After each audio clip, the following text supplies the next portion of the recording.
Can you guys hear me? We hear you, but we can't see you. All right. And now you see the presentation, or? Okay, here we are. All right. Thank you for having me. So we're going to touch upon a very important topic, which, you know, when we are doing all these clip cases, is a lot of time we leave with residual TR.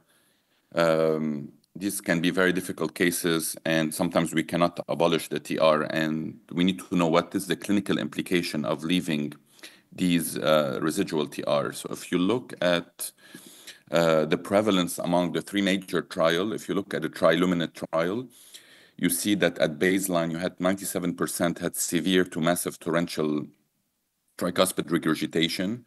52% of the cases ended up with trace and mild, around 38% with moderate, and 10% remained severe, massive, or torrential. For the Pascal trial, around the same thing, 42% with mild, 13% with none, 32% with moderate, and 11% with severe, and some left with massive TR as well. And in the BRIGHT registry, also you can see that there was significant, around 50% had more than moderate residual TR. So we see this is not a perfect procedure, and probably patient selection, case selection is extremely important. And if you look at also different registry, and if we want to look at 2+ and 3+, it goes anywhere from 10 to 20%. And the only one who had no major residual TR was a TRISCEND 2 trial, because this is a tricuspid replacement. So in replacement, you can go down to 0 TR, but that's not the case. For example, in Triluminate, the tricuspid FR registry, the Pascal registry, the BRIGHT, and the EuroTR. So that's very important to see that we leave these patients with significant TR and no less than 10 to 20%. And how does it impact survival? So in this trial from Stolz and European Heart Journal of Heart Failure, he followed the patient who had residual less than 2 and residual TR more than 3. And if you look at 30 days, 50% of the people with significant residual TR had a 50% 2-year survival versus 74% for the people with residual TR less than 2%. So this is the first signal that you can affect mortality if you leave a lot of TR. Okay, there's a lot of confounding factor, but leaving the table with more than 3+ TR is not good for the patient. And that's from the mortality standpoint. What about symptoms? And if you look at the change, this is the change in your class association. And if we go from no TR reduction to more than 3-grade reduction, the change in your heart class association was gone from 40 to 63%. So people feel better when you decrease more their TR. So that's impact on heart failure symptoms. And if we look at the quality on life and functional capacity, also it's very important. This is a trial from Sawaya, from Minneapolis group.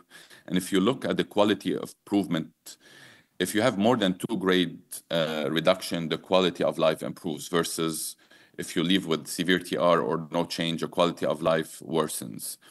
And this goes as well also for the 6-minute walk test. And if you have a significant TR reduction, more than 2 grades, you have a 25-point change in your 6-minute walk test. So also very important to note that. And not only this, we look at symptoms, we also look at RV remodeling. If you look at the RV unloading, which is the reduction in your RV end diastolic volume, if you leave with the residual more than 3+, you have actually an increase in volume of 4%. And if you leave with residual less than 1, 18% reduction in your end diastolic volume. And this goes the same for the right ventricular end systolic volume, which also, if you leave with residual, your end systolic volume will leave. So the function and the volume of the RV is very poor.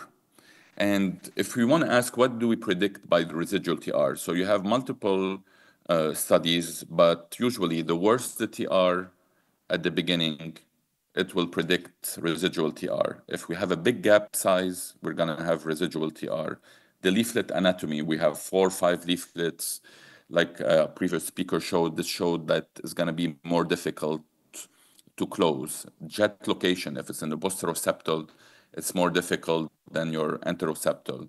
If you have a huge RV, a huge RA, sometimes it makes it more difficult. Having a pacemaker lead is always challenging in these cases. The lead TR is always the most challenging. Of course, imaging quality. If you don't have a good TE imaging, sometimes rely on ice, because if you don't have good imaging, you cannot do a proper grasping. Also, if you have very dense chordae, especially in the commissures, this makes sometimes the cases more difficult. And also, if the annulus is extremely dilated, that's never a good case for a tear. You probably need replacement. And there's one score called the glide score that predicts some of these TR reductions. So if you look at the septoro-lateral gap, if it's more than 6 millimeter in the posteroseptal, it's usually not great. If you have multiple jets, not only in the enteroseptal, which usually has the high success, makes it that you add more points. If the imaging quality is poor, it adds another point. If you have very dense chordae, that adds another point. And of course, the shape of the annulus. And then you look at the glide score. If the glide score is very high, that's probably not a good patient to tackle. So in conclusion, we need to try to leave the lowest TR possible, because residual TR impacts mortality, it impacts symptoms, it impacts quality of life, impacts RV remodeling. And I feel the future is going to be, if we have a good enteroseptal leaflet and the jet is in the enteroseptal, this is probably a good TR case. But for all the others, it's probably going to be a replacement device with a low pacemaker rate. Thank you. Dr. Sawaya, thank you very much for your excellent talk. I have just a couple of questions. First of all is, if you realize during the procedure that you have a 3+ TR, how do you deal with this?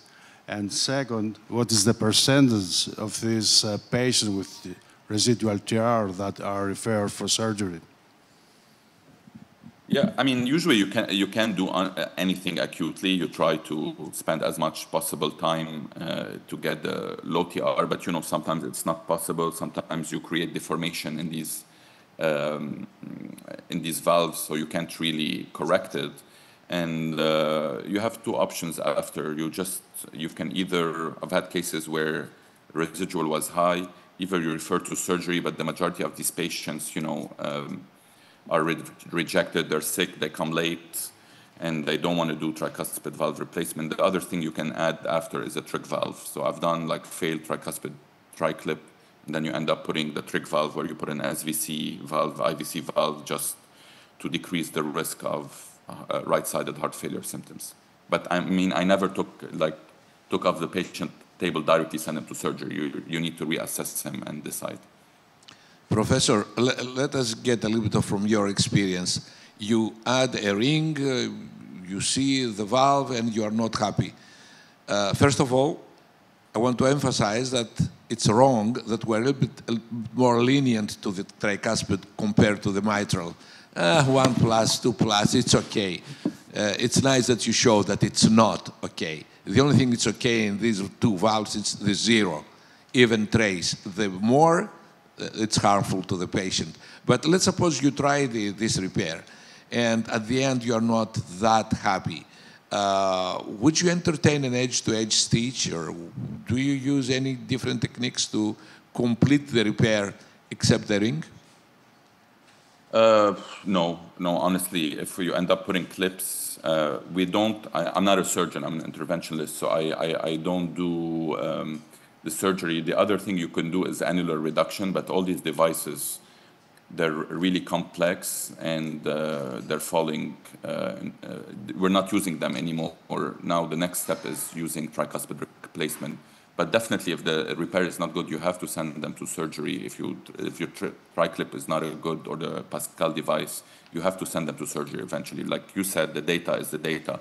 Residual TR is not good, and we're very lenient in leaving these moderate plus, and we're happy, but at the end of the day, the patient is not doing well on the long run. Thank you very much. We'll proceed. Thank you very much.